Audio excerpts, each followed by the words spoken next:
perkenalkan nama saya Meisya Ferbina Beruginting dengan NIM 2408010153. Nah, di video kali ini saya akan membahas mengenai hukum sebagai gejala atau perilaku di dalam masyarakat. Apa sih itu gejala sosial hukum? Nah, gejala sosial hukum adalah gejala sosial yang berhubungan dengan hukum yang berlaku di dalam masyarakat. Meskipun hukum di setiap masyarakat berbeda, tetapi hukum menjadi alat kontrol yang mengatur perilaku dan tingkah laku manusia.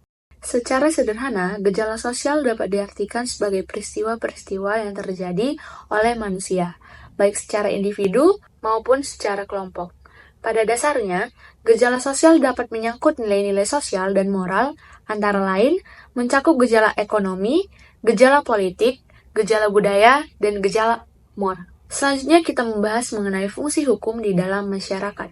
Hukum sebagai alat pengendali dalam kehidupan bermasyarakat adalah untuk menetapkan tingkah laku mana yang dianggap merupakan penyimpangan terhadap suatu aturan hukum dan apa sanksi atau tindakan yang dilakukan oleh hukum jika terjadi penyimpangan tersebut. Selanjutnya kita masuk ke dalam pembahasan mengenai tujuannya, yang dimana hukum sebagai gejala sosial yang terjadi dalam kehidupan bermasyarakat bertujuan menciptakan keseimbangan kepentingan seseorang dalam masyarakat sehingga mampu meminimalisir timbulnya konflik.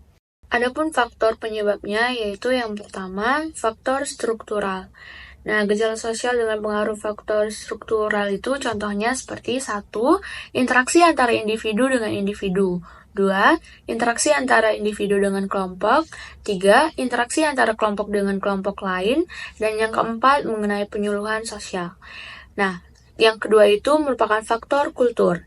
Contohnya itu kerja bakti, gotong royong, kemiskinan, perilaku yang menyimpang. Adapun contohnya, yang pertama itu ada perilaku koruptif, contohnya mengambil sesuatu yang bukan haknya.